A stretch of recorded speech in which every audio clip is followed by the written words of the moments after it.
I'm Coach Dave. Welcome back to Coach's Corner. Come on.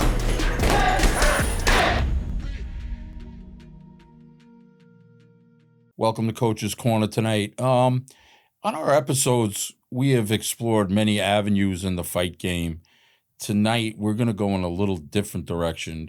Not from the fighter, not from the people that are involved in the sport, referees, promoters, but we're going to go from the ex-wife of a UFC fighter, William Knight. We have Lynette Williams here, who's married for 15 years. And we're going to kind of dive into the perspective from the other side of the fight game. And Lynette, we definitely welcome you here to Coach's Corner tonight. I know it's been a little bit of a stretch for you to get here, and we appreciate you and your patience and everything else. And, we've been talking back and forth a little bit, and I just think that, people hear so many stories about, fighters and what they go through, but there's a lot of back story of what happens and how to live with a fighter and the ups and downs that family members go through. So, we've talked a little bit and you've given me some perspective on this. And let's kind of talk about how you met your ex and what was it like as far as in the beginning. Was he a fighter from that moment, or were you aware? Oh, no. I met him, I was 17. Mm-hmm. We got together when I was 18, pushing 19, and he did like high school wrestling. And he didn't do anything for some years. And then in his 30s, he just was like, you know what? I'm just going to try. And he was overweight. You were there from the beginning, though. So, you were right there in the beginning aspect of it, and to see the whole progression of, how it starts. Yeah, like he first started because he wanted to lose some weight. He had let himself go since high school, being a different, high school wrestling. He went into a gym. They pretty much told him okay, you have wrestling, but he tried Muay Thai first. And he wanted to do a Muay Thai competition with the gym, and he had to lose weight. And they told him if he could do it in 3 months, then we'll have you, do the tournament. And that's pretty much what started it from there. And he went from Muay Thai, kickboxing, to trying MMA because he could also use his high school wrestling. Right, to use your wrestling and your ground and everything. And in the beginning stages, how, fighters need a support group. It takes a village and everything else. And when this happened, what was your reaction like in the initial beginning? I enjoy the sport. So I think I pushed a lot because I was just like, you should do it. You should go to the gym. And he'd be like, Monday. I'm like, okay, well, it's Monday. It's next Monday. Because I enjoyed the sport. I was watching it way before I even met him. I was watching UFC way back as a kid. So I definitely didn't mind him going to the gym a lot or losing the weight and going to train all the time. He was training. And I enjoyed because I was going and I was training side by side for a little while. I never physically fought, but I was doing jiu-jitsu classes. I was doing, group classes, night classes. I was doing one-on-ones for a little while. So I enjoyed the sport too. And then he started doing some Nagas. And once the Nagas kept going, him and Kip. You had a taste. Oh, yeah. Then it became an AME MMA fight. And he made big noise. And it just kind of went from there. So where was it that it transitioned from going to the gym to being in the point now I want to be able to compete and the preparation for competing on your first fight at that point? Let's put it this way. Did you think in the beginning he would compete, or it was just go to the gym, get in shape? And I always thought he'll be an AME fighter. Okay. Because that was cool. Nobody, no offense, it was nobody from Connecticut. When was the last time you watched TV and it was just oh yeah, he's from Hartford, or oh, he's from Danbury, Waterbury. So I was like, he'll be an AME fighter. He'll probably do some competitions and tournaments. But he ended up continuing and pretty much giving him that you can, not go to work. You can just train was a different type of, some people still have to do their normal 9 to 5s. Yeah, most fighters. But I was just like, you know what? If this is what you're doing and this is what you want to do, you're not getting any younger. You didn't start this at 15, 16, been growing with the sport. At like 28, you just were like, I think so. And at 28, unfortunately, that's where a lot of people are coming down because you're only getting older. Yeah, you have a short window at that point. Right, to make it from an AME, and you had to do it for a few years. So now you're pushing closer to that 30 mark before you start fighting. And then, that doesn't give you too much room to climb, So what was it like between you two in the beginning as far as, he's training? Was he working at the time also? He did. And then once he started like his AME career, it was just all in, just train. But like I said, I enjoyed going. So I was training too, even though I wasn't fighting. True, but the support as far as, making things work in your life outside of the sport, you're starting to chase your dream. And it was and difficult. It's a lot of time. And, I'm sure there was a strain on you both, financially, physically, emotionally type. It was hard. We had already had kids, so it wasn't like in our young days, wild and free with no kids. We had 3 kids when he decided to start fighting. So, Right, so you're not only playing, support to him, you're a mother. I'm a mom of 3. Obviously he's a father also. So there's a family dynamic. How, it's tough with fighters as it is, measuring it out and balancing family life and training and everything else. But, in the beginning stages when you're uncertain, chasing your dream, I mean, there had to be times that you questioned, is this the right path? Is this going to be something that's going to be helpful to our family? I thought about it at times, but him and I knew each other for so long. We kind of more were like friends, roommates kind of thing. By the time he had done that, fighting and starting all of that, so it was just like helping in that your roommate, your best friend, even though we were together, like I said, we obviously are not together anymore. So at that time of fighting, him and I were just, it was like a coexist. I got you, we're friends, helping you through it, you know what I mean? But we had kids, so letting someone just go and give it their all for fighting, you kind of want them to be like, they're going to make it, at least up to where your standards are like, you know what, they made it. To quit your job, give it your all, and flop and stay like at, just the gym rat, it would hurt, the person that's letting you fly out and just give it your all. So luckily he did go up to the UFC, but it was a lot. So, a lot of sacrifice. Oh, I'm yeah. sure, right? Both of you, yourself, your children. I'm sure there were times, he's training, he's not there, which is understandable, especially if you're getting ready for fights. How long of an amateur career did he have before it really kicked in to the point like I might be able to do this at the professional level? Not that long. I will say he moved fairly quickly in an MMA career than, most people, like obviously they have stages.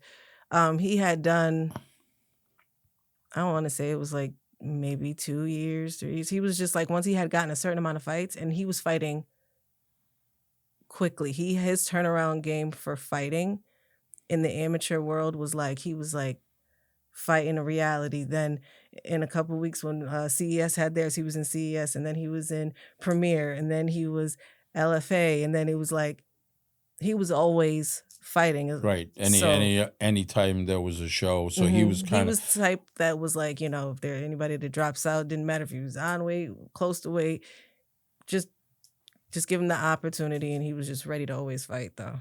So was he fast tracked by his team, or was it more so because, look, starting late, Mhm. not having a big amateur background in the sport, even though you're a wrestler, kind of learning on the job, there must have been something that his team saw in him that they said, okay, we're gonna put you on these cards, or we're gonna train because, look, it's one thing to fight one or two amateur shows and kind of get your feet wet and say, maybe this is for me, maybe it's not for me, but to continuously fight and then to go from an amateur to a professional so fast, there must have been something there that sparked people to say, yeah, even though you don't have the big background that a lot of these guys haven't been training for years, there is something in your ability. Um, well, most people that know him, he's like very theatrical.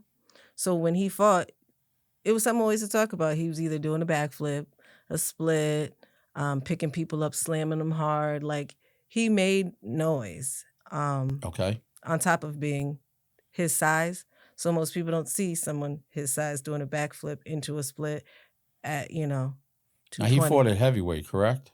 He started off heavyweight, didn't stay there very long, went to light heavyweight. Okay. But even And still, that's big division. oh yeah. But those cuts, like I said, MMA cuts are crazy because I've Yes. been around lots of sports where I think, boxers they're like, okay, I'm prepping, and they're losing till they get to that time. Where in MMA, you're just like, okay, I'm 18, 20, and you're cutting it all.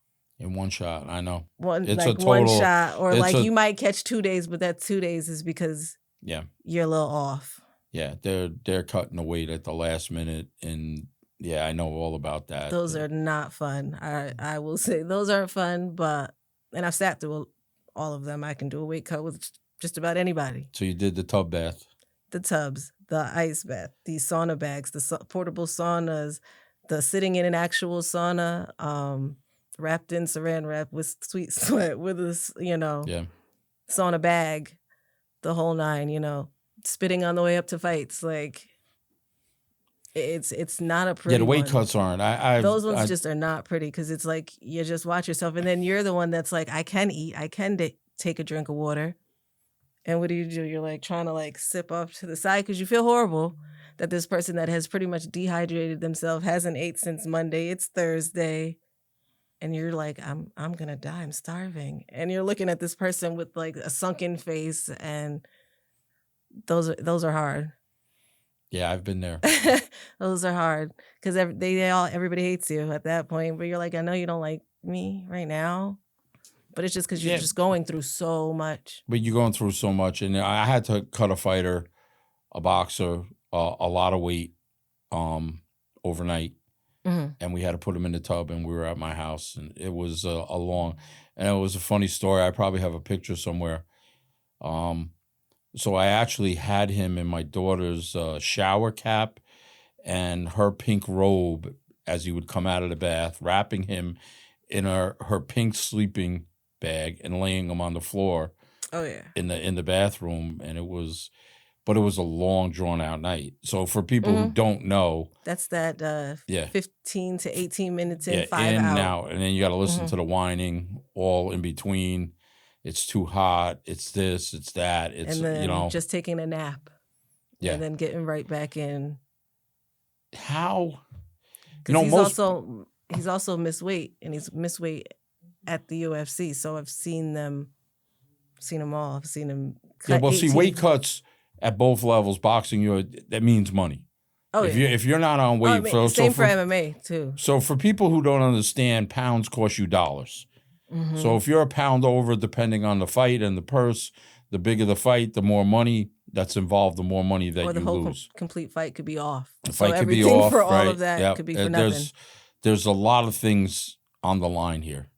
So if you take somebody training for a couple of weeks, and they're fighting to make weight, not only, look, they want to fight, but it's also they need to get paid after putting all that time and effort into this, and the meaningfulness of the fight. How, most people are not going to go through things like that. It's not, look, I've been in the fight game a long time. It's not a normal world. It is not. And it's But not for the weak either. And if you don't like the sport, you'll never understand. Like, you can be a partner, roommate, or friend to someone, but unless you really genuinely like the sport, you're gonna always think that person doesn't like you at those times. You're not gonna understand some of the weird behaviors. It's just it takes a lot, and you gotta like genuinely like the sport to really understand. yeah. So, how did you hold it together for your family? Because what you're saying is, it's hard to explain to people who haven't gone through it. Hmm. They don't understand how a fighter is the closer he gets to fight. He's not that person that you're out to dinner with. That's, a lot of things change, especially with different people and different personalities of fighters. I've seen a lot of different personalities. Some get nasty, some get testy, some get quiet. Everybody has their own personality as they get closer to fight. I definitely think it changed him. Um,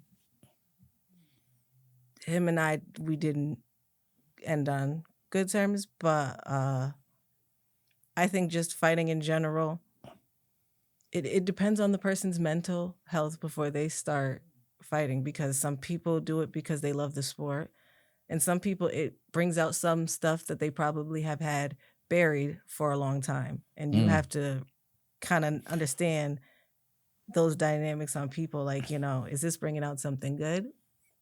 And then I think I did it for so long. I'd done it for like, I was robotic to it.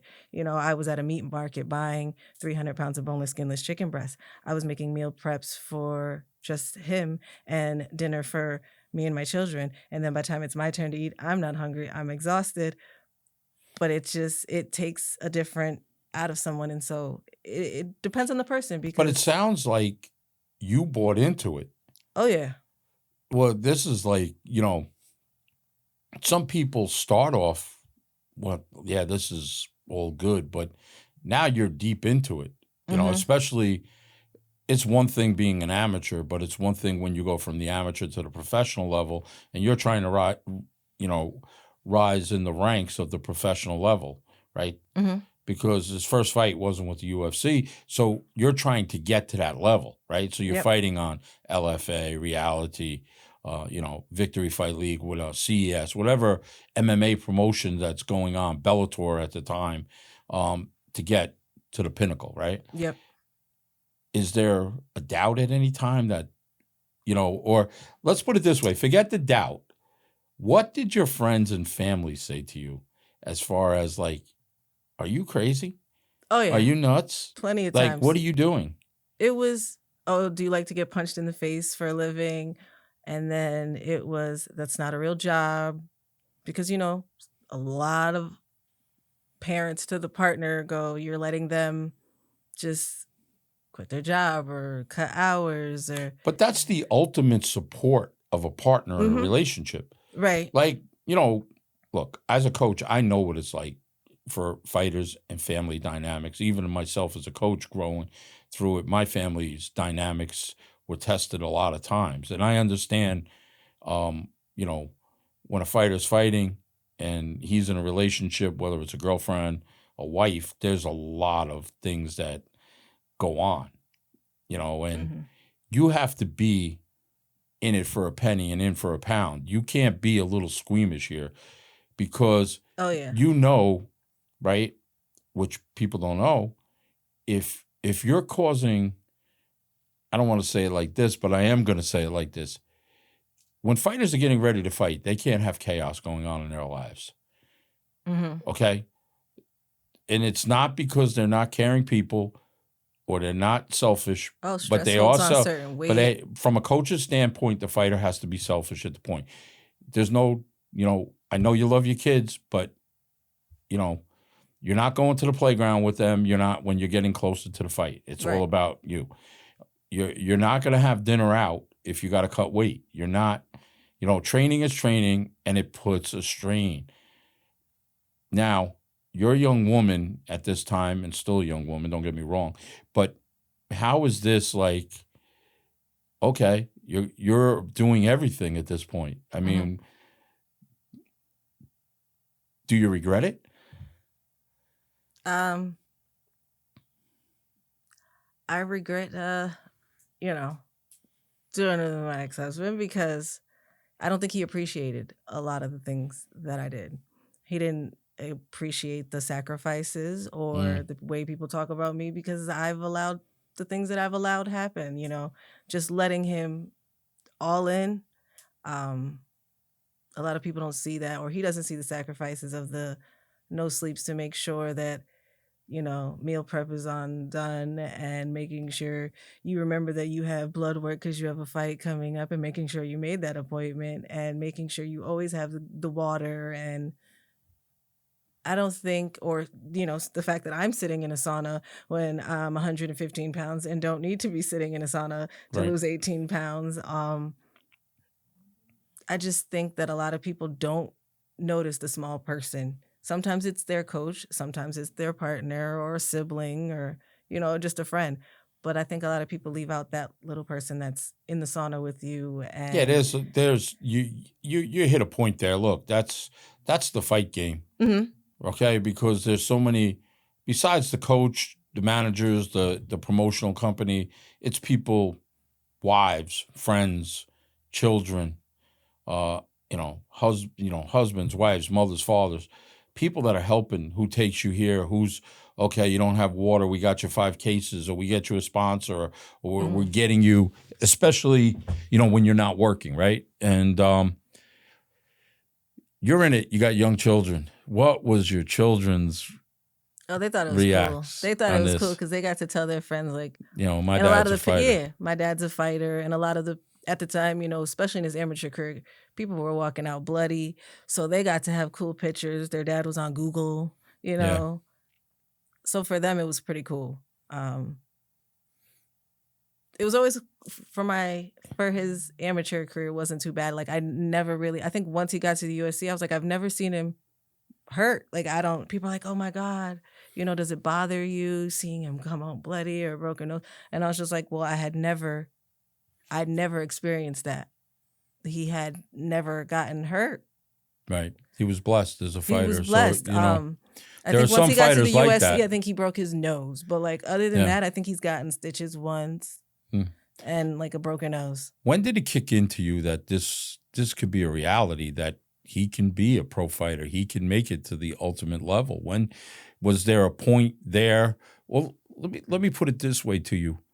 When you really started to dwell deep in this and he's gaining success as a fighter and he turned pro, was that point in your head that there might be a reality that he can be a professional fighter? Oh yeah. I think it was when his first time around on Dana White Contender Series, and like he got good feedback, but they told him, like, you're green, so they gave him like a contract, but he had to just fight promotions that were on Underneath. UFC. Yeah, they Right. could be local fights, but it had to be something that had been posted on UFC Fight Pass. Yes. Which was a lot of CES. Yeah, at the time, right. Yeah, so he was just always fighting for CES. I think he had like maybe 3 fights before they had hit him with, oh, hey, we have a fight for you. But that was after his second run for Dana White Contender Series, and he got a contract. And then that was short. I think it was like a month after he had gotten his contract that he was fighting, and it was towards the end of COVID, and it was in Abu Dhabi. So that's after that Dana White Contender Series and getting the contract, that's when you were just like, okay. Right.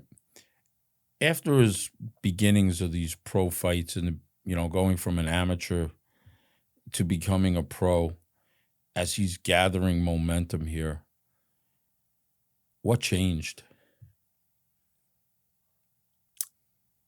My opinion is, I think the limelight got him, to be honest. I think it was big for his head.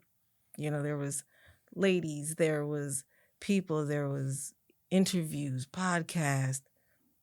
From a boy from Manchester, it was a lot. Did he lose his focus? I think so. I definitely Nah, think I so. don't know him. No, I've know. read on him, so I can't form an opinion of him either way. So I don't know him as a person, so I'm not gonna say like that. I see like that as a fighter, but you guys go from almost a normal little average life of being in the gym to getting in shape to it's kind of a storybook story. Like, you know what? There are people out there that train for years and look for that situation. And look, I've seen fighters that have great support group, and I've seen fighters that had, women behind them that have been their downfall because of lack of support or negativity or whatever was that dynamic that was happening between them, right? But here you're like almost like a manager, a coach, I did. a wife. I was manager until he got Tyson. So I think I got on the guy's nerves from Bellator because I was trying. I was on his Instagram and he was just like, "This is my personal Instagram." I was like, "I got a fighter. I got a fighter." And he was just like, "Well, this is my personal Instagram." But like that was me because I was all in. If this is what you wanted to do and you were serious, let's make it to the top. And I think that the lights up top were too much. How many not amateur fights, I'm sorry. So when he turns professional, he's fighting basically locally. He went pro on a reality card. Okay. When was it before the call for the bigger shows started to come? How many fights in? And you don't have to be exact. It had to be fast tracked, right? Because he was fighting, but like I said, he was going reality. Then it was CES, and then Premier was there, so he was literally just fighting. He went pro and kind of did the same circle of small promotions. So he was doing that. He got one for LFA out in Virginia, but mostly it was just like between Premier, reality, CES, Premier, reality, throwing some Nagas. He just kept doing that for a little bit. And then he ended up getting, like I said, the call for Contender Series. Like even him and Jorgen, they had gone back and forth between Muay Thai, kickboxing, MMA. And it was like, oh, I won this one and I won this one. So then they were like, okay, we got to do one more fight, It was just literally watching the circle of just the smaller promotions, but he was always on a reality promotion. He was always on CES, just about. So this is moving now in a direction, and it's got to be fast tracking you to what's going on as your kids are growing up, and you're the driving force here behind this thing, and you're watching it, unveil in front of you. Like, how was your relationship at that point between both of you? It wasn't good. By the time he had made it, when he made it to the Contender Series, him and I, we were just coasting. You know what I mean? We'd been together for so long. Like I said, I was very young when I met him. I'm almost 30 years old, But I was on the ride because I had started. But you were more on the ride. But I'm more on the ride because now it's like big just, pictures. You're doing everything. You're not just riding. You're involved. Mm-hmm. You're handling day to day. You're handling, making sure he trains, making sure the food is there, making sure your family's taken care of, taking care of your children, doing everything to make sure he's successful when he fights. So that's not being on the ride. Being on the ride is getting on the plane and going to the fight, sitting in there and not having to worry about anything. Everything else is handled. Yeah. So now you're from start. Now you're knee deep in it. How do you stay motivated if you're coasting at this point? Because I had put in the work. So I was like, this is what we're going to do. And then I think once he had made it, like I said, I flew out to Abu Dhabi, and that made me feel like I made it for the UFC because I was like, I had trained, I've gotten up, I've sacrificed. There was no going to the park with your kids. He didn't have to do any of that. Didn't even have to pick out his clothes. He literally just had to get up, brush teeth, train people, train himself, grab your food and go. Like, that was it. So going to the UFC and it was in Abu Dhabi, like I felt like that was a pat on the Tell back us for about that myself. experience, because most people, you're coming out of Connecticut, and look, Connecticut is on the rise in combat sports, boxing, MMA. The talent out here right now is just crazy, and it's probably in the next 5 years you're going to see more people that are on the rise. We have some great gyms, not only MMA gyms, boxing gyms. There's a lot of talented There people definitely coming is a lot out going of out Connecticut right now, Yeah. right? Whereas in the past, but what was it like? I mean, you go from being a young woman in a relationship with a fighter who's an amateur, and now, you're on a card in Abu Dhabi. Walk us through that a little bit. Hearing that he was going to Abu Dhabi, it felt kind of real because once he got Tyson a manager, that made it feel like you getting there because you got a manager. Going to Abu Dhabi was crazy because it was a COVID time, so a lot of stuff was closed down. I thought, from a small town person, it was amazing. We were gone for 2 weeks because it was a lot of testing, a lot of COVID tests. We went to Vegas. Everybody tests there twice. And then you took a 16-hour flight to Abu Dhabi. And when I tell you the whole plane was Dana's, the entire plane, it was Dana's. Right. Was this great. the first time you were out of the country? No. My father's from the Bahamas, so I was traveling there as a kid a lot. Okay. But this was like my first big adult big stamp event. that was really cool, And just to sit on that flight, have a whole row to yourself. He's in first class, but I'm in the back with everybody else, and it was an amazing experience. The food was amazing. Then we got there, had to stay in your room. Room was amazing, right over the water at the W Hotel. They brought you a microwave. They brought your food to you, breakfast, lunch, and dinner. It was an amazing trip. Like, it was something you'll never experience unless you're going overseas yourself. Yeah. I mean, and then was the event open to the public at that time during COVID, or was it shut down? It was shut down, but it had a small amount of people there. Yeah. Right. But they were building it as they were building Fight Island when we were there. So it wasn't even fully built while we were fighting. And then it's the time difference. You had to fight at 3 a.m., which means you're on a bus at 12, getting up and prepping to fight at 12 because it had to be live here at a different time. So there was a lot of different time zones. I know my kids calling through WhatsApp, and it's like middle of the night. They're like, I just got out of school. Yeah, I've been overseas in Germany and Amsterdam, and the time difference of when I'm going to bed and my kids were getting up in the morning. Yep. You're talking to them at that point. And look, you're gone 2 weeks. We'll get to the dynamic of it all. How now you have to balance, right? This is what people don't understand, right? You have children. Mm-hmm. Now you're getting ready to fight. And it's in September, so there's school. Right. So they have school. Mm-hmm. Now you have to rely on family members or friends to handle your children, right? To make sure. And now you're not 2 hours away. You're a lifetime away almost, right? You're 15, 16 hours by. And for 2 weeks. Right. For 2 weeks. So you're trying to worry about him as a fighter and your family. How were you at that point as far as juggling? That one was a difficult one because not only did you have to make sure we had somebody who could watch them for 2 weeks. I had a kid in diapers, so then you have to make sure you buy enough diapers for 2 weeks, emergencies. And it was my daughter's 13th birthday. Big one. She's becoming a teenager. No, actually, she was younger than that. But it was her birthday, and she was, I think it was like 11 at that moment.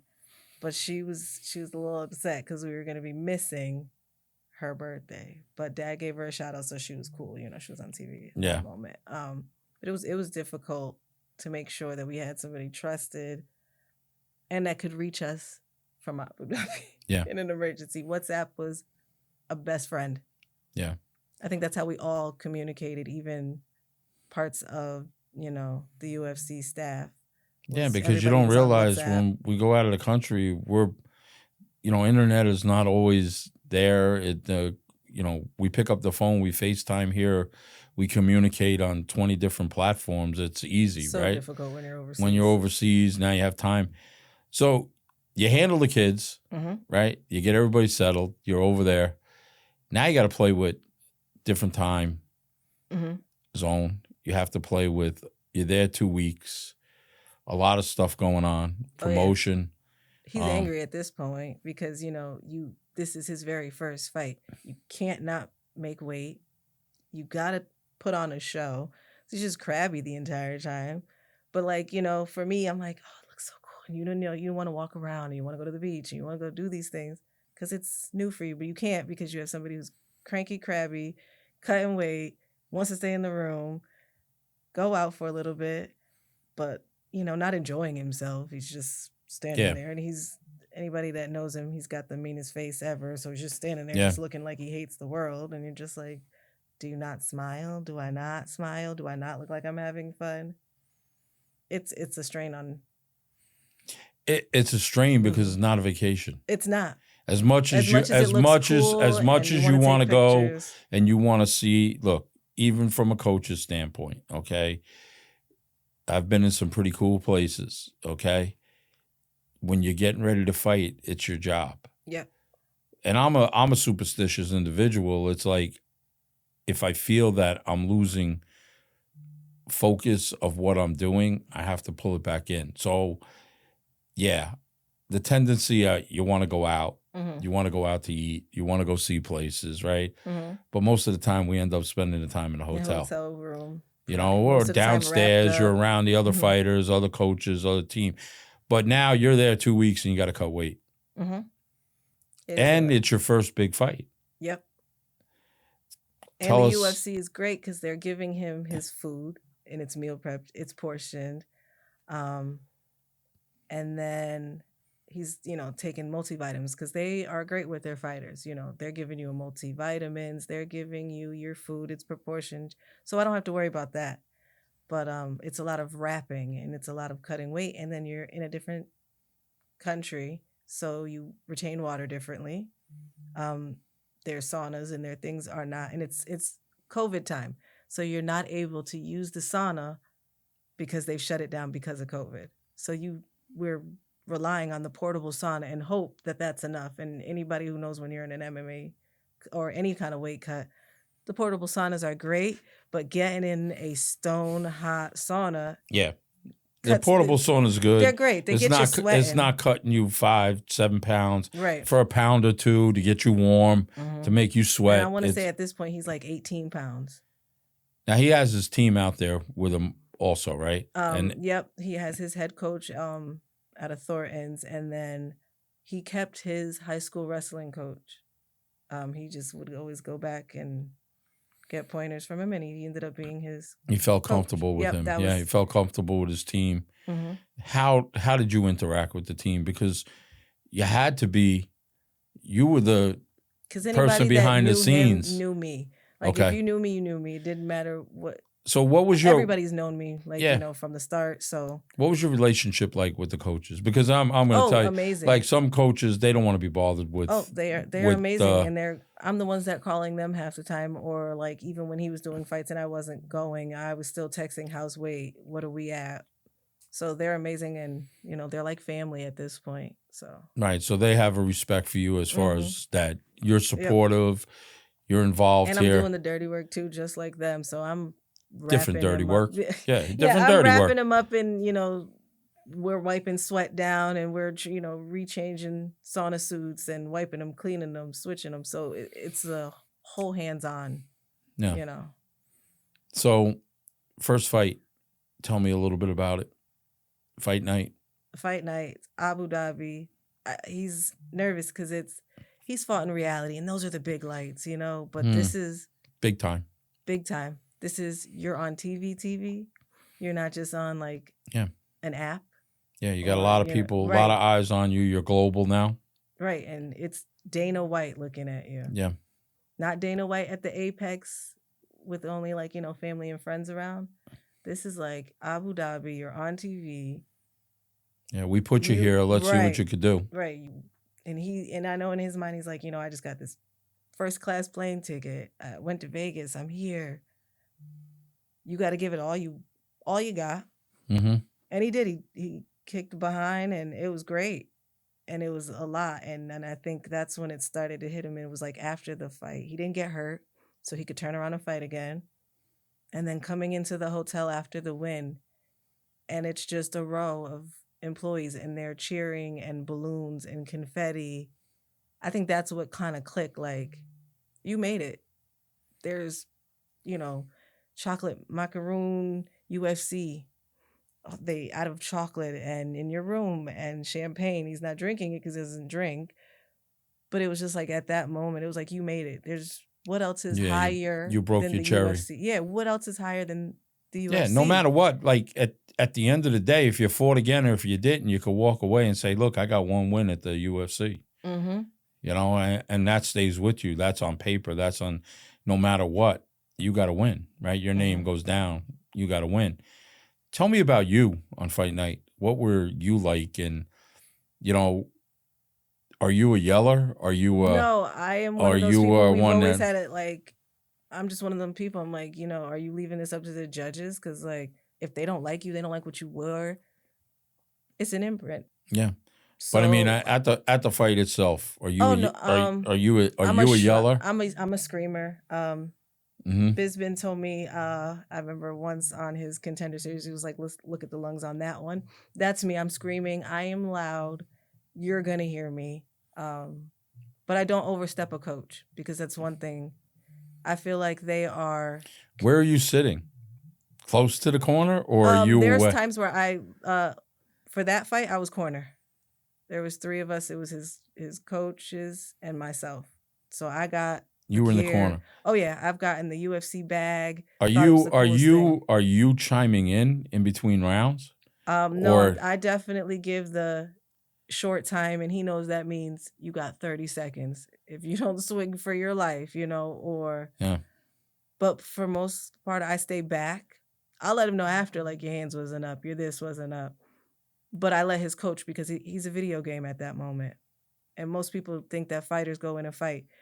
If you have a good coach and your connection with your coach, they don't hear anybody but you. Your coach is the controller. Correct. And then, look, there can't be chaos in the corner. Mm-hmm. That's the last thing. Like, the corner's got to be one voice. Right. I like a calm corner. I know some guys are yellow. Sometimes I yell, but it is because of the venue. If the venue's loud, you have to be loud. Right. So they hear you. I was in a few venues where you get a lot of people yelling and screaming, and you better be loud because they're not going to hear you. Oh yeah, like I said, I've been in the corners, I've been front row, I've been in the back. Yeah. I've done them all. I'm pretty loud, and I'm a screamer because I enjoy the fight. I enjoy watching all of the fights. It's not just, I saw him fight and I'm leaving. How do you look in combat sports? I have a lot of, father-son relationships where fathers are trainers, sons are the fighter. How do you separate that? This is a little different. I've never been around where a significant other has been in the corner. How do you separate that from personal to fight? Because now you have the one you love, the one you care about in there. I never go in there and I'm never like, oh my God, he's going to get punched. I'm like, this is what you worked on, don't hold back. And like, that was a big thing because he used to be worried. Like, when you're sparring, you don't give your sparring partner 100%. You give your sparring, you don't break your toy. So, but this is him where you're always sparring and then you're in a fight. You can't treat this person like your sparring partner.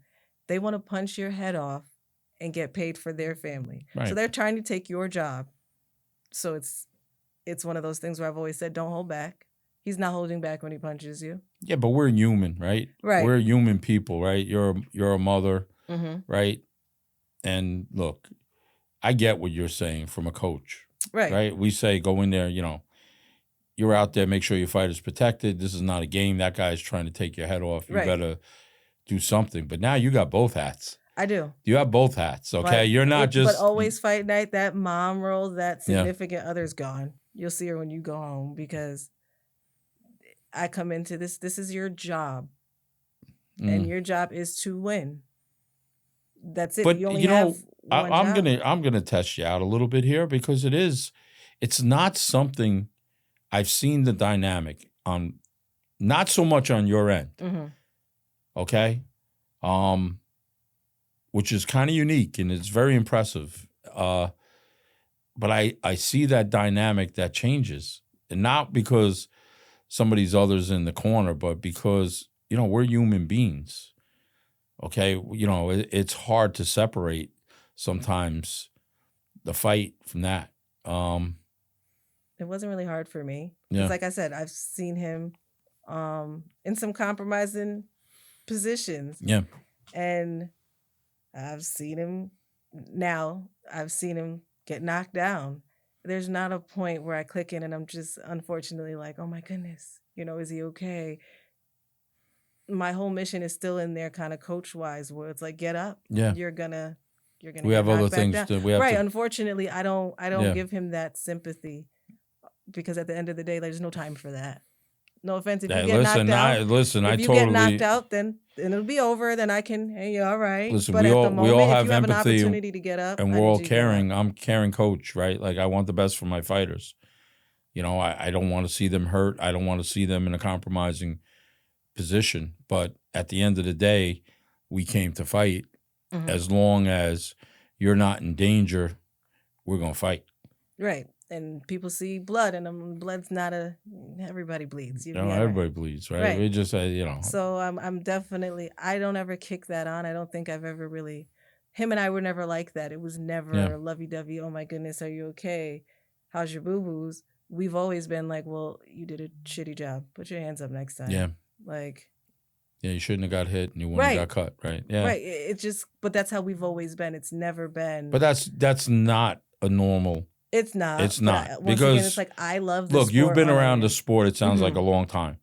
You've seen relationships with other fighters and their significant other.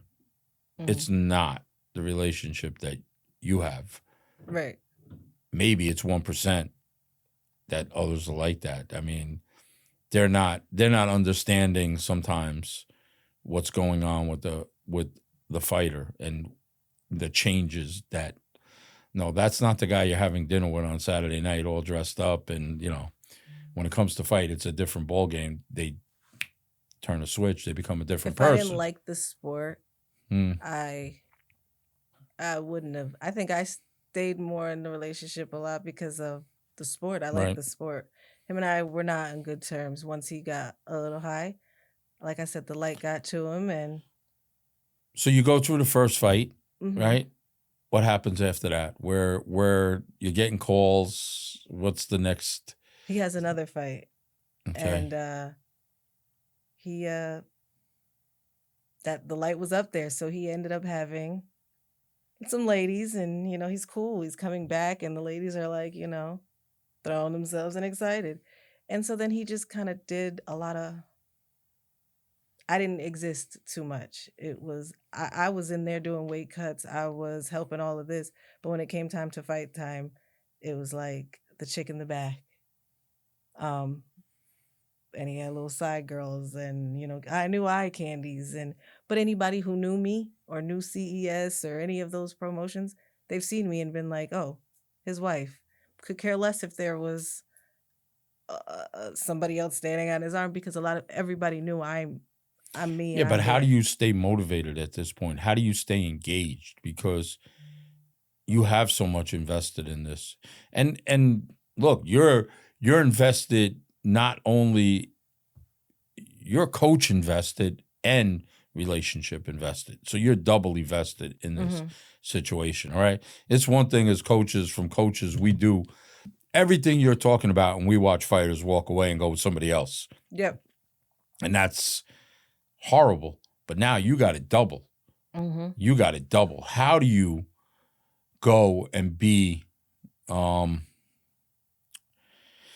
upbeat, positive, trying to get your fighter and your husband ready for a fight with all of this going on? it's got to be hard. It's definitely hard, but I was more to try to keep the image and keep the nightmare going than William. Like, our relationship was terrible, Yeah. but nobody knew that. Right. Anybody, any promotion, any person walking up and down the street, we were great. Yeah, I you was kept helping that cut close weight, knit. and I sure did. And I did for one, my kids, and two, Well, you're the a fight pretty game. unique individual, because I think in most days that's not happening now. You know, we see social media, people are blasting each other Mhm. all over, whether they're professional athletes or not. They're just, you know, And I still you have never spoke see on it every up day. until like now. I Yeah. don't think anybody would ever know that we weren't on great terms. What do you think the effect was him as a fighter now? Having that success, how long did the success last for him as a fighter before it really started to turn? Like I said, once he was removed from the UFC, and then that was about a 2-year run.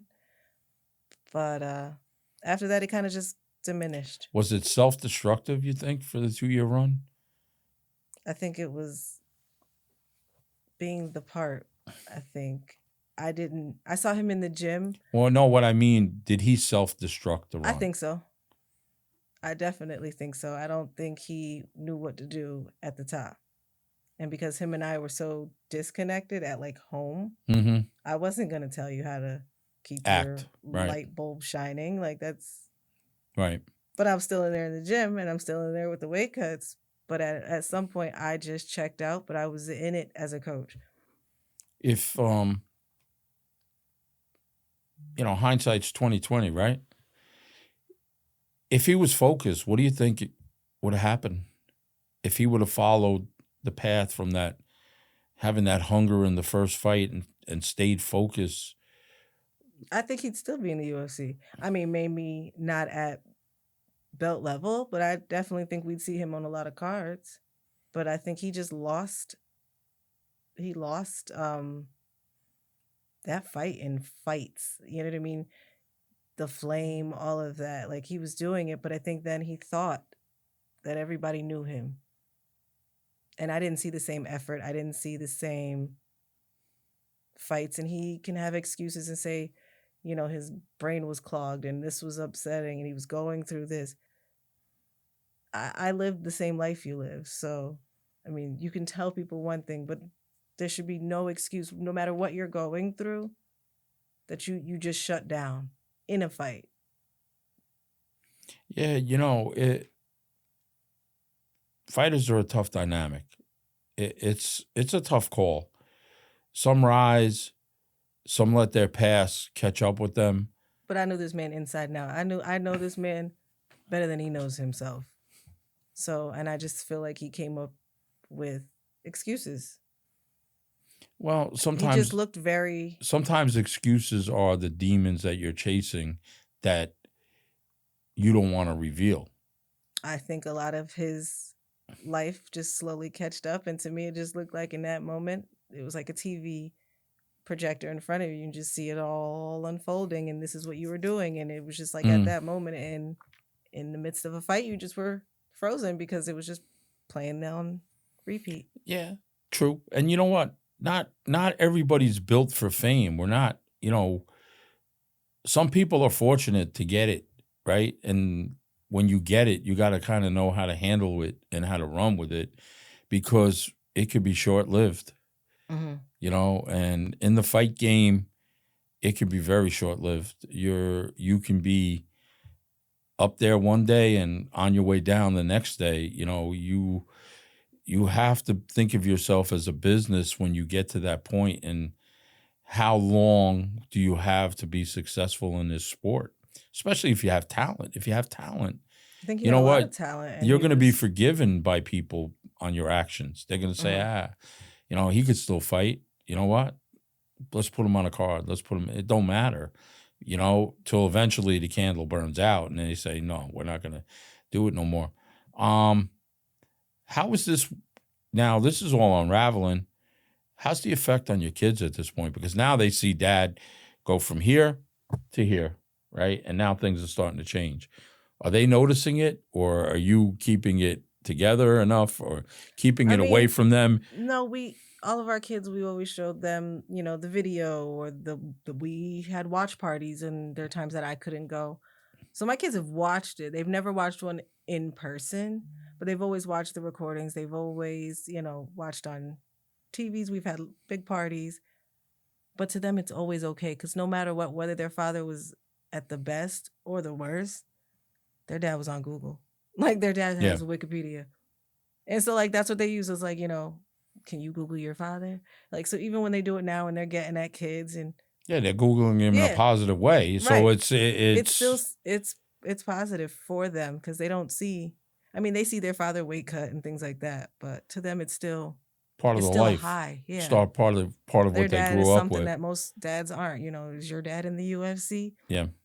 When there's probably other people in the world that their dad's a firefighter, but he's also in the UFC. But see, their dad didn't have another job, so it was my dad's in the UFC, and that was his job. He lived a life. Mhm. That was it.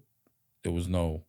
And he had a nice car at the time. He had a 2019 Type R. So my kids are like, my dad has a nice car. Right. He's in the UFC. He's on the rise. On Google. He's on the rise. Right. And they're like, we're from a small town. This is pretty cool. So with all this going on, did you see it start to unravel? Was that in your head? Like, this is going to come apart? Yep. And I think it was just him trying to be with. It was the ladies and those promotions and going places and doing all of these, podcasts. And he was doing all of these things when you should be in the gym. You should be training. Yeah. You don't have to go on a date with Susie. You know what I mean? You just got to be in the gym. You seem pretty straightforward kind of person. Mm-hmm. You must have had some hard conversations Lots during this. Oh, yeah. What was it? Did it go on deaf ears? Was like, you don't know what you're talking about? I know what I'm doing type of thing? Because, listening to you now, you have experience. You know what you're talking about. You're vested in. He has a problem with always blaming me. It would always be something fighters always blame. Fighters always blame somebody. So it's always me. Listen, the person that most cares about a fighter is going to be the person that's going to be blamed, whether it's you in a relationship or the coach, right? Because there are coaches that do so much for a fighter, and at the end of the day, that coach didn't do a thing. You didn't do a thing for me. It was me. It was in the gym. Listen, I know I've lived that thing where, look, we could swap stories at a different level, right? But I get it. But what were some of those conversations? Like, you had to want to shake them. You had to want to grab them and shake them and say, what the fuck are you doing? I did. And I think it was one of the fights. It was walking out and just telling him, like, what are you... There was like it was another chick kind of involved. And I'm like, you really went around the corner to talk to chick? Like, you're about to walk out in the UFC and you're letting a side chick yell at you. Necessarily, like, this is not the time. Like, these lights are about to be on you. There is a camera following you to walk out, and that's what you're doing. That could wait at this point. And then I think it was like, I kind of knew I didn't have a say in helping him anymore, was when he kind of wanted me to not walk out with them. Like, I am dressed, I am ready, about to walk out the doors, and he doesn't want his side chick to see me on camera. He's fretting both ways. So now he's like, and I'm like, so now at that moment, I knew that your mind was not going out these doors to fight. Your thoughts on this, as soon as you walk out this door with the millions of people that you've lied to about relationships or whatever, that is where your head is at. And you're at the highest point of your life at this moment in the UFC. And it's not the guy that's in this octagon. Yeah. And at that point, I just knew there was no point.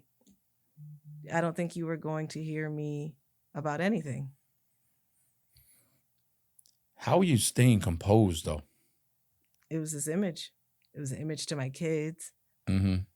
It was an image to the fact that I had started on this from, small guy doing it in the gym, going to Kip's basement, learning jujitsu, to this UFC. And I was always there, and I remained to always be there.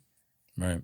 But it was like once I had gotten pushed, I had been back, and it was just like, okay, we're going to close this door. But if I need you to meal prep, you're right there. And if I need you to come to the gym with me, you're there to hold the camera so you can record so I can post this.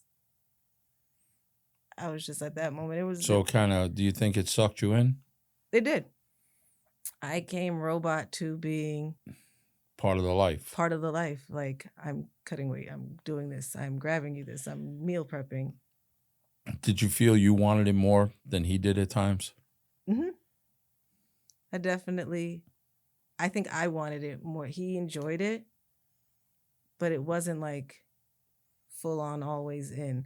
Like sometimes he would cheat on a weight cut and eat a Snicker. But if he went running twice as long, he could eat that Snicker. Yeah. Instead of staying gun ho like in the beginning when you were amateurs doing this for ticket sale money. You stayed on a plan. You were in the gym. You were training. You were going to classes. But as we grow as fighters, we learn the shortcuts from not only ourselves. We know our bodies. We know what we can do, what we can't do. Mhm. We learn it from other fighters. We learn the way to manipulate the system out. Now, all this is going on still. What are his coaches saying to you? Because they had to know. Like, He I had don't. told his coaches, Lynette's cool with things. But they were telling him at the moment, like, this isn't, get your head out of this. Like, fight. We're worried about fighting. And he would just brush it off. But I think him and his coach had a father-son. Heart to heart. Their bond was like a father-son relationship. So it was like, you see your kid doing something stupid, you're not going to drop him because that's your son. So but that's his only coach he's ever had. So he's very big on starting from here and staying with the same coach. But he also had the thing, like, he wouldn't go train with anyone else unless like they came to his gym. Like, he didn't go anywhere. The UFC got him on a plane before he had never even been on a plane to do anything. So yeah, it was a lot of first times. Yeah, but that should be the motivation.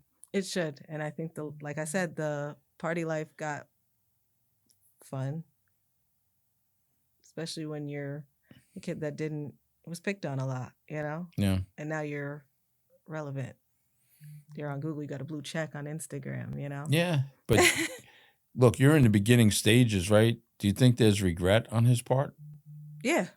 I think probably that last fight wishes he threw some punches because he got kicked like 66 times. Yeah, but seeing the money now and seeing the promotion that these guys are making and the opportunities out there. I wish his head was more in the game even at that higher point, because when you see how much these guys in the UFC are getting paid, to us as normal, low class, middle class kind of family, it's a lot, but it's still chump change to what they're making now in the UFC or what they were just a couple more fights up. Like, you know what I mean? Just a couple more and you could be making big bucks. But life-changing money for you and your family. Right, but it was, even us looking at it was like, whoa, you're making a year's worth of minimum wage job pay. Like, to that was like, wow, minimum wage and a whole year's pay in one fight, 15 minutes. Yeah. That's all you got to do. Most people got to work an entire year to make this. You can make it in 15 minutes or less. To watch it all just go away without getting their head not being in it. So, you're not together now. Mm-mm. You're still a fan of the sport? Still love the sport. I'm still at Realities. I'm still at CES if I can make it. I'm hoping to go to the bare knuckle at the casino, and I definitely want to go to the January card at Reality. Yeah. Would you do it again? With the right person. If somebody walked into your life, said, Lynette, mm-hmm. because, obviously the lure and the attraction to a fighter is probably going to catch your eye. I mean, I To the- did. like but if you this found time the, it's boxing. but if you found the right person in a sport Mhm. that maybe you vibe with, There is. would you do it again the way you did it? I am, and I definitely would. My partner is a boxer, so I just now that's why I'm more like I know MMA, I know Muay Thai, I know boxing for kind of like what it is, but I want to dig deep into boxing because there's some things I don't know about boxing versus. You want my MMA. advice? Oh yeah, Go play golf. I'm terrible at that. Just So am I. ask. I went. That was a date, and Yeah, I so you did know what? terrible. Here's the thing, right? When my children were younger, they used to say, right? And my daughters are going to say, you never mentioned me on the podcast, right? Well, because whatever. They used to tell people would ask where I was. And they would say, oh, he's with his girlfriend. And they would look, what do you mean he's with his girlfriend, right? He goes, he's at the gym. And, this sport takes a lot out of a lot of people. I've walked out of my house on holidays. I've missed parties. Oh yeah. There are times you're late. You're fighting with your significant other, your children. You're missing events because I've had fighters live in my house. It takes a lot. It does. And it's not what you see with Jake Paul, who's going to fight on Netflix for $19 million. You're talking about guys that some guys make good paydays, some guys don't. Okay, we're trainers and coaches and significant others. It's costing us money. It's costing you money to go to the supermarket where you say, okay, oh man, I might not be able to get that outfit for my daughter because I got to buy food, or I got to get protein, or I got to get him an outfit or her an outfit, or you know what, we're not going to the birthday party because we had a fight or we got an event, or I got to get a babysitter, or I got to find arrangements, to take my children or do something like that. It's people lot of look at us like sacrifice. it's crazy. It is. It's the definition of crazy because you hate the sport one day and then the next day you're back in the gym and it's like boom, boom, boom, boom, over and over and over again. It's like you're chasing. So I get it. So it's hard to explain to people who don't. They see the fight, right? They see the fight night. And, everybody gets dressed up. You go to the fight. Right. Cameras are on you. You're on TV, press and conference. It's done. It's Then not you get to like hang that. Out, you get to right? talk. You get to grab Yeah. a beer after, Right. and that's it. Yeah. You're not always flying first class. You're not always in a nice restaurant or a nice hotel. Or you're not always, like UFC does it right where they're taking care of fighters. In the entry-level games. But is there a chance you think he'll fight again? I think he's trying to. I did see some Reality had posted that they were looking for an opponent for him. Would you be supportive? Supportive? Nah, I don't. I'll put you on the spot. I'll Put you on the spot. If he came to you and asked for help, would you help him? No. Okay. The end of us was I had given my all, and I wouldn't do it again. Okay, fair enough. Are your children into the fight game? Training wise? No, not at all. They wouldn't go to the gym. They Zero didn't interest. Like it. He used to make them go to the gym a lot, and they would say they like it in front of him, but they hated it. They hated it. They didn't like getting up at 5 a.m. going to the gym. Yeah. Mm-mm. So we'll kind of wrap it up here a little bit. Most people, I know as myself as a coach, when you're in this chaos, getting ready to fight, it's a vortex, right? You're all in. It consumes you so much. You're not sleeping. If you're up at night, you're thinking about this. Your whole life is built around it, right? What you do from the moment you get up to the time you go to bed, to what you're going to do the next day, the day after, all the way up to the fight. Mm-hmm. Do you feel there's a void now without that?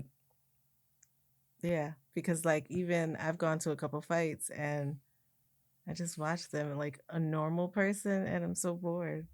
But like I one of my friends will tell you like I'll sit there and we're accommodating these whole fights and I'm like, oh my God. Or like when Justin got hurt. Because I've seen Justin on a personal level. Right. You have some right, sort of so I'm just like, oh my connection to goodness, them. what happened to my thing? And you know, I'm thinking, you know, is his daughter here? Where's his wife? Oh my God, is he okay? And then I see Nick after, and I'm like, Nick, how's Justin? But I hadn't been around these people in about almost 2 years.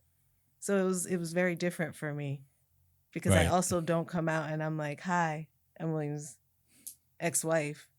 Yeah. And so sometimes I'm wondering who knows me or remembers me because it's been 2 years.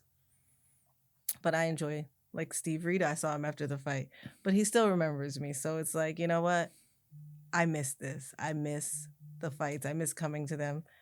And just, I think it's pretty cool that I know Steve Rita or Big Dan or, you know what I mean? To me, Right. I think that's cool. But to most normal people, Yeah, I they'd be know. like, okay, it's that guy. And I'm like, no, you know, or Heidi from the UFC, but she's backstage, amazing woman. But to me, I think that's cool. Right, because basically they're 'Cause I just like fighting. they're regular people like us, They right? don't, It's just they don't see Heidi, but like it's funny. I watch UFC and I look for Heidi with her headphones on, whoever I'm watching the UFC fights. Most people are like, well, I don't. She's a backstage lady, nicest woman I've ever met. Yeah. So, but I like the sport, the inside of the sport, not just the TV version of the sport. Yeah, we don't do it for the TV version is the cherry. It's great. Yeah, like it's fun. Yeah, you saw people But you're punch each not, other. you're not, that's not happening. Like, you're being a professional as far as across the board with everybody else because everybody's there doing a job when it comes to fight night. They're not Mhm. there for the theatrics. From the announcers to the people working the fights, everybody's got a job that night. To the Everybody's trainers, got a job, and it's great. I like watching them because I'm like, Yeah. you trained for 2 weeks that right hook and didn't throw that right hook at all. Like it's those moments where people don't notice that you trained that right hook for 2 weeks. Yeah. You got in a fight and forgot you had a right or arm. vice versa. You You couldn't didn't- throw that right hook the whole camp, and then you Right. hand it to somebody in a fight, and it's Right. like, Where was this? where, yeah, and you know what, or if you're having a bad camp and you come out and fight night and you just show out. Yeah, and you're like, what sparked you? Yeah, what what was you know, that? what was the whole thing? Where was But that a week ago? If I you know, thought we're trainers, we're psychologists, we're everything, right? Doctors. Yeah, yeah, we're a little bit of everything. We wear a lot of hats in the fight game. Where do you see yourself now? Without this, you're still following the sport. I am, but I feel like a normal person, and I don't like it. So I definitely want to get out there. I want to interview fighters. Not just, I want to get out of the fact that I'm William Knight's ex-wife in the fight community because everyone knows me on that. If you've known me from a fight, it's the ex-wife, the one that'll go grab you anything, the one that'll do your hair, braid last minute, you need shorts, you need this. I want to be Lynette, and I want to do like interviews. I want to get to know fighters more than what I know, like, on fight nights. Do you think your experience brings some sort of value to the fight game? Yeah, because I genuinely know when someone is saying, hey, we had a hard camp, my dog died and I had pneumonia. I understand what that really felt and what you were really going through versus, oh my goodness, I feel bad for her. I'm glad she showed up to fight. And I'm like, I know how it feels when you're sick fighting and the different push and the things that you have to do on your body when you don't feel good or going through a loss or your bill was due and you were broke. That means you got to get in there and fight because we need a bonus. You know what I mean? Yeah. Yeah. That chicken breast cost the light bill. You know what I mean? Yeah. You know what I mean? So it's just your like, outfit is, the sponsor didn't pick it up. Yeah. We need to keep the lights on in the house. Well, listen, Lynette, I mean, great interview, really very insightful. And honestly, from my side of the street, seeing people at every level vested in the sport is a lot. because, you lived it, I live it, we see Mhm. it at different, I said it earlier, it takes a village. So everybody's got to kind of play their part. There's coaches, there's family members, there's doctors, there's friends, psychiatrists, whatever you want to. There's always a lot of people touching that fighter, especially the higher they go up. They need a Mhm. lot of, fighters are needy. I'll put it to you that way. That's all. Yep. You know it from the female aspect. I Yep. know it from a coaching aspect. Actually, you have the double aspect. Yeah, You yeah. have the, spousal and, Coaching, the coaching manager. aspect. So you Yep. have a double, standard. gym I have partner. one, so what? Fighters are very, very needy, and you have to know when to hug them and when to kick them in the ass, I Mhm. think, so it's And not pretty. taking everything personal. No, if you wear your heart on your sleeve, this is not for you. If you're gonna not have a strong back, and it's not for you, because we know they say things in the heat of the moment, and You then they'll gotta come be back tough. around. Yep. You gotta have a little tough Tough skin. skin. You know what I Yep. mean? So, but I kind of commend you, and I think it's pretty cool to see somebody supportive, especially, a spouse or someone who's in a relationship who can really dig in like you, because I know what that means to a fighter. I know you do, but a lot of people don't. I know, how supportive that is, and it does go overlooked at times. Mhm. It does go overlooked because, we kind of stay in the background. The fighter's the business, right? The fighter's always out Oh, yeah. there. And I think, once people understand that, you have to be a certain person to put somebody before your needs and everything else as a coach. But, I really appreciate you getting here today. Thank you. Um, Thank you. Love to have you back again. Oh, of course. Part And, two. No problem. when you're at these shows, maybe we can get you in front of some of these people and talking a little bit and Oh, yeah. giving us a perspective. Maybe you can come to the gym, Oh, of course. one night and see, I'm up at Nick's a lot. I love In that Nick's area, amazing. at Fighting Arts Academy, with his guys. Yeah, I mean, it would be great.